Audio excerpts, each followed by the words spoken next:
Hello and welcome to TeamSport Stockton, where today we are doing everyone's favourite bit, the driver briefing, and then we're going to be doing a 10-hour Kart4Life endurance race.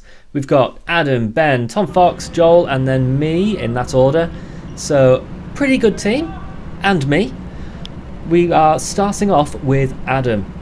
So he's going to be doing our first stint, starting on the outside, which means he's on the outside for the first corner and outside for the second corner. Not too good, but not much you can do.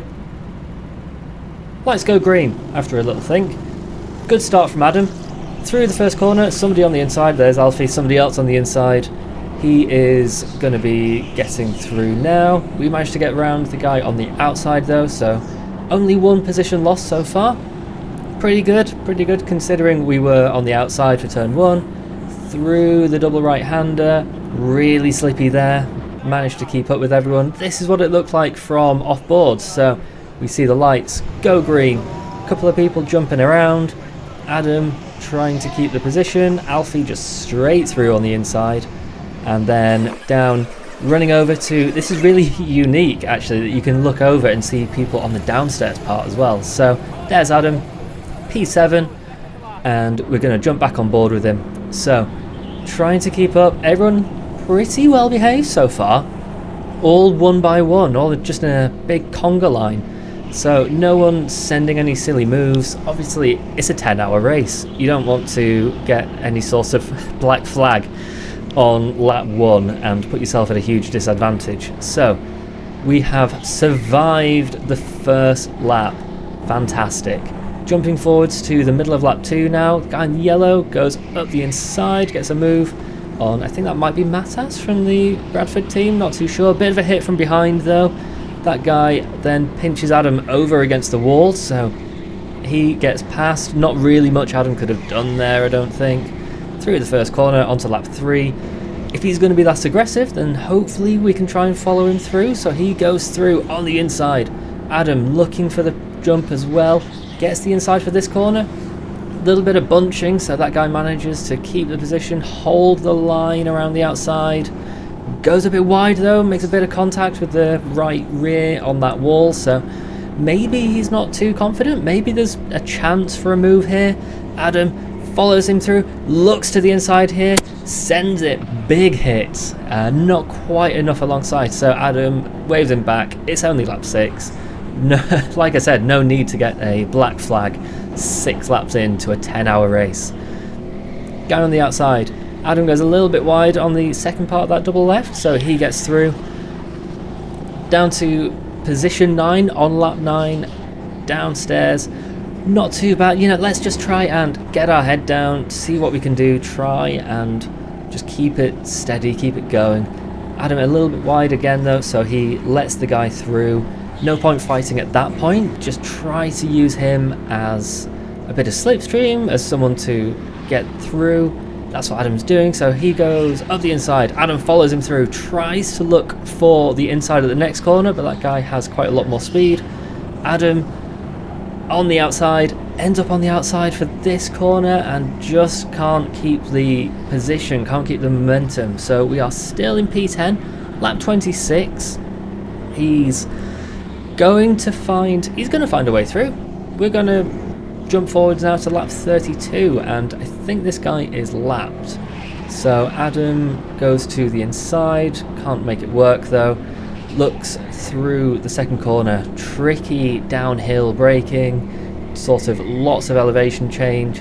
Adam on the double right goes bit of a hit, maybe not as much as before, so Adam just keeps the position. Like I said, I think that guy was lapped anyway, so not a huge amount, but he is not happy. He comes straight back. Adam, though, keeps the place. Again, I think he was lapped, so not really too much hassle. We're in 9th, up on the back of Joe Gaunt now from the TeamSport Leeds team of Hold My Helmet. Adam lapping Joe, doesn't really want to lose much time. Harvey is sideways. I think, from what I heard, his wheel fell off. And the carts falling apart was something that happened quite a lot, to be honest. It definitely happened more than you would think, but then again, it's a 10-hour race, and Everyone here is super competitive, and you know, 10 hours is a long time for go-karts, rental go-karts especially, to keep going. Anyway, Adam on Joe again, gets up the inside, says thank you. Joe, not interested. He knows he's a lap down, but he's going to put Adam in the wall if he can. So Joe, fighting for everything he's worth. Adam looks to the inside here, sends it, takes Joe quite wide. Not much in it. Good move. Through this left-hander. Adam still alongside. Joe absolutely not giving up the position. Somebody on the outside there as well. That's Alfie. He gets through. That is putting a lap on us.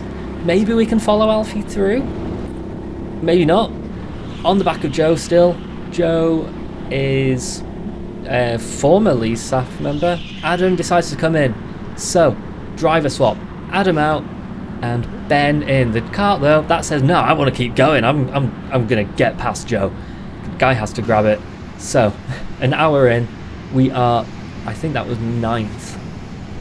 And there's Ben. No GoPro on Ben, so we've got a few off-board laps.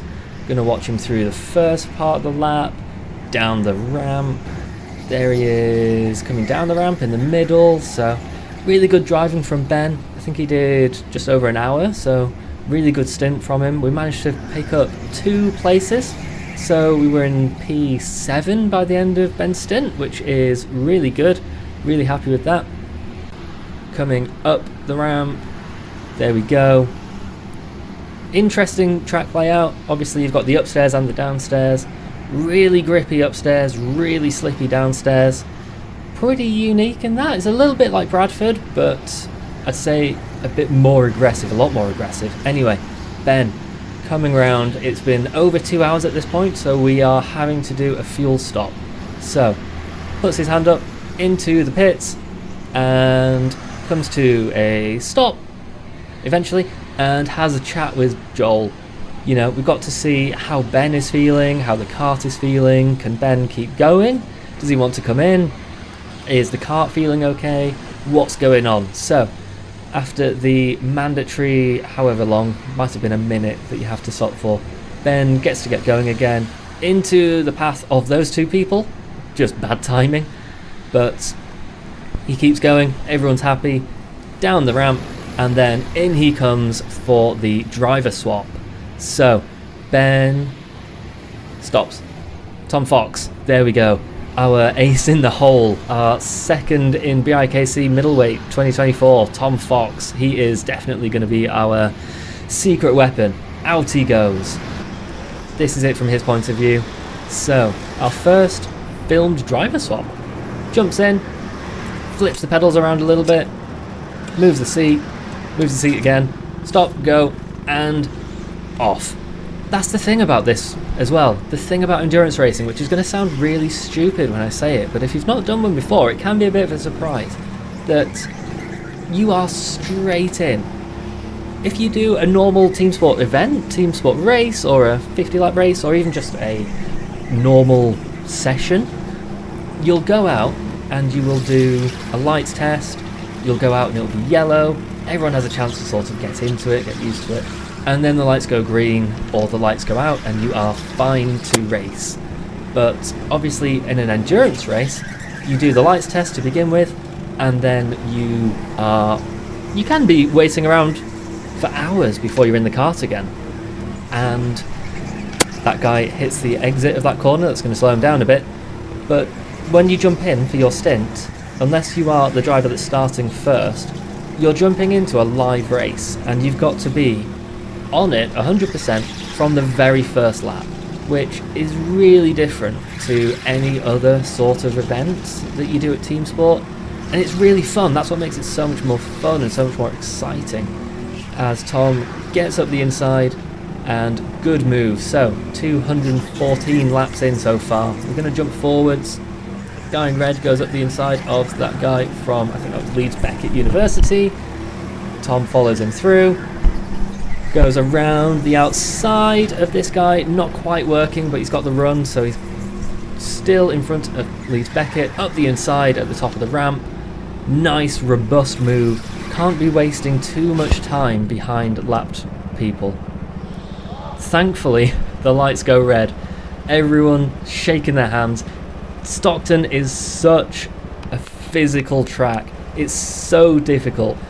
There's no straights really at all to sort of rest, and downstairs you're always doing something. Upstairs there's so much grip that you are just rolling around in the kart. Tom, big move up the inside, 4P6, great move. There were quite a few people that had... Oh no, he comes back. Tom holds the place around the outside though, gives him it back, wasn't too clean. There we go, perfect. There were so many people yesterday at TeamSport Stockton that had just torn apart hands because there is so much grip upstairs and it's so difficult to drive that it was just grueling. We were all expecting to do 2-hour stints. Didn't quite work out that way though, so we ended up doing sort of, some people did an hour, some people did a little bit more than an hour. I think there was the same for other people as well. As Tom gets out, Joel jumps in. Time for Joel to do his stint now. So here is Tom on the way in.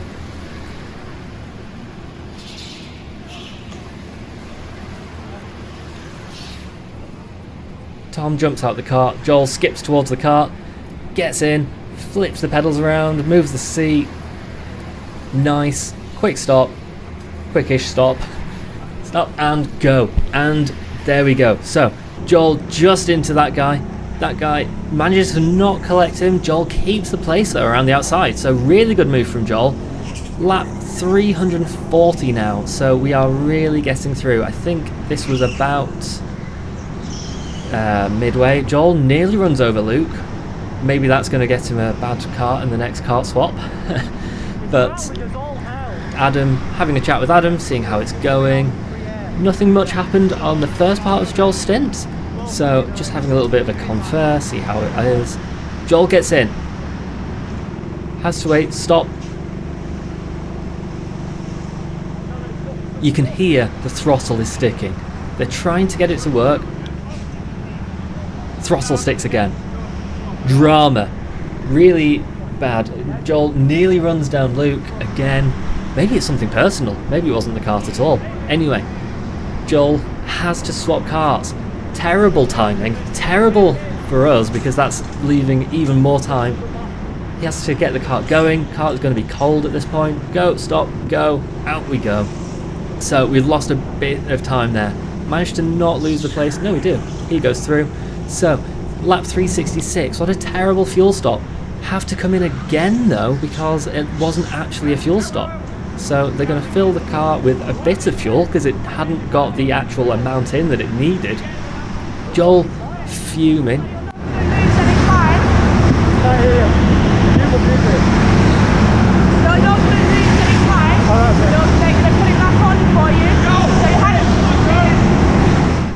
Rachel there explaining. Luke's going to explain to us as well.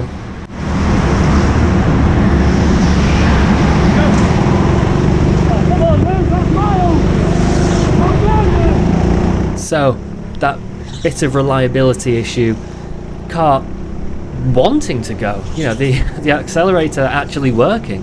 But yeah, we've had to lose a bit more time. They've given us the lap back though, so that's really good. We've not lost more than we should do. Jumping forwards to the end of Joel's stint, 472 laps. There's me waiting awkwardly. Joel goes a bit too far, so he's going to have to push the kart back. Joe, go on again. There's Joel. On board with my perspective now, so he pulls the kart back. I jump in really slowly. I thought I was going quite fast. We're going to have to work on that. Move the seat around pretty leisurely. Anyway, off we go. Onto the track. I think it has been over 4 hours at this point since I was last in a kart. And it was a different kart because the one that I did the lights test in broke, as you just saw. So, first few laps, little bit trying to get to grips with the track, try to get to grips with the kart as well. We're in P5 though at this point, so that's pretty good. Everyone's really happy with P5, so I've got to try and not lose too much. Anyway, on to lap 500. I'm following through the girl in pink and the guy in front of her. See what we can do. Maybe I'm losing a little bit on the straight. Maybe I'm just getting worse exits. Not too sure. Kart felt pretty okay, to be honest. Not much I would have complained about, to be honest. I think maybe I, being a heavyweight, certainly on the heavier end of everyone that was there that day. That's what I'm gonna blame it on. That's my go-to excuse, really. It's my only excuse. Otherwise, I have to admit that I'm not that good. Anyway, across the line, lap 501, down the ramp. Let's see if we can try to keep going. I think we're in P6 now because of people doing fuel stops and driver changes. Obviously, the thing with endurance racing is that you are never really sure of your position until the end of the race. I go around the outside of Joe there, put another lap on him, sorry Joe, but across the line, down the ramp, lap 524. Now, jumping forwards, lap 532. There's Rachel. So Rachel has jumped in for Joe on the same team. Come to the first corner. Rachel goes through, she looks around, drives into the wall. I don't really know what's going on, so I wave. That's a go-kart wheel. And that should be attached to that go-kart. It wasn't.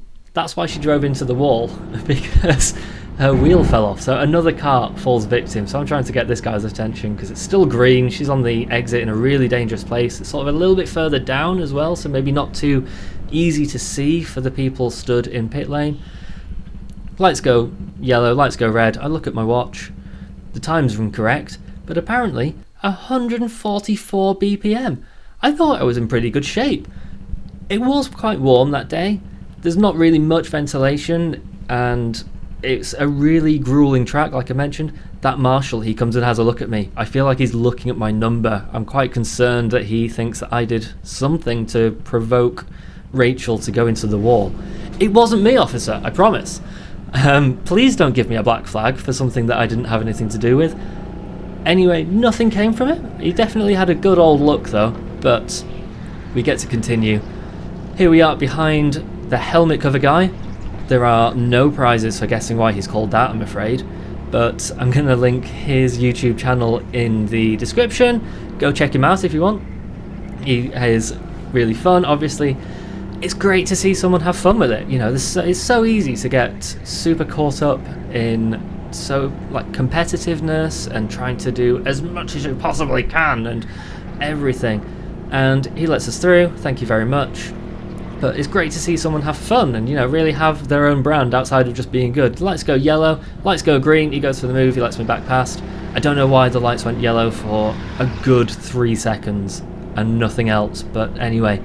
Lap 560, we are back to P5. 564, I come in for my fuel stop, he gets out of the way, thankfully. Pull up to the line and go and have a chat with Ben to see how it's going. Alright? Yeah, good. How are you doing? Good, fine, yeah. Yeah? How long have I been in? About an hour. Okay. How are you feeling? Yeah, fine. I can do another one. Right.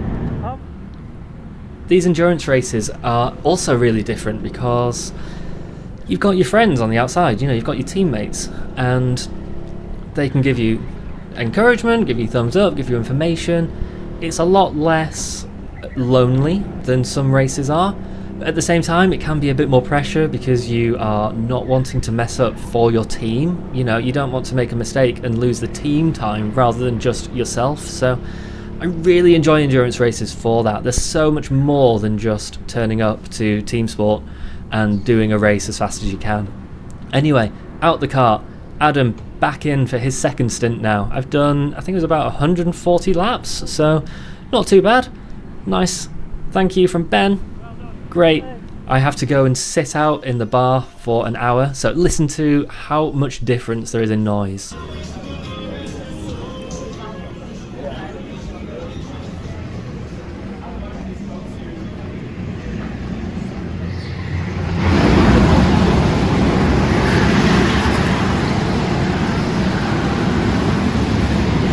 TeamSport were rightfully running a clean air initiative or rule, I guess, where you had to go and spend at least an hour outside of this room because there was too much pollutants. You know, you don't want to be breathing in go-kart exhaust for 10 hours. So I had to go and sit out for an hour. Obviously it's super loud when you walk in, but Adam said not much went on his. Obviously Ben, no GoPro for him, so we jumped back on board with Tom Fox for lap 797 now. This was Tom's fastest lap of a 38.4, which, if you don't know, is pretty rapid. It was his fastest lap of the day, it was our team's fastest lap of the day. At the time, I think it was the second fastest lap of the day out of all the teams, so watching how he drives, completely different to how I drive, so I've got a lot to learn. Up the ramp, we are going to be coming through the final 2 corners now. Really interesting that he gives it like a pretty good flick there instead of just turning it smoothly. So 38.4, rapid lap, great to learn, great to see, and Tom did an absolute hero stint for us, to be honest. He did, I think it must have been about an hour and a half as a second stint, and he pulled us up from P7 all the way to P5 and even starting to chase down P4. He waves though. There's about 10 minutes left in the race. We all thought, let's leave him out. He's probably going to be fine. He's doing 38s. He can just finish the race for us. But no, he waves lap 861. Late drama as Tom wants to come out. We put Joel in because Joel is our second fastest driver, and he was also after Tom in the rotation. So on the back of Fisher, Tom comes in, completes his hero run, and finally gets a chance to rest after doing so much for the team.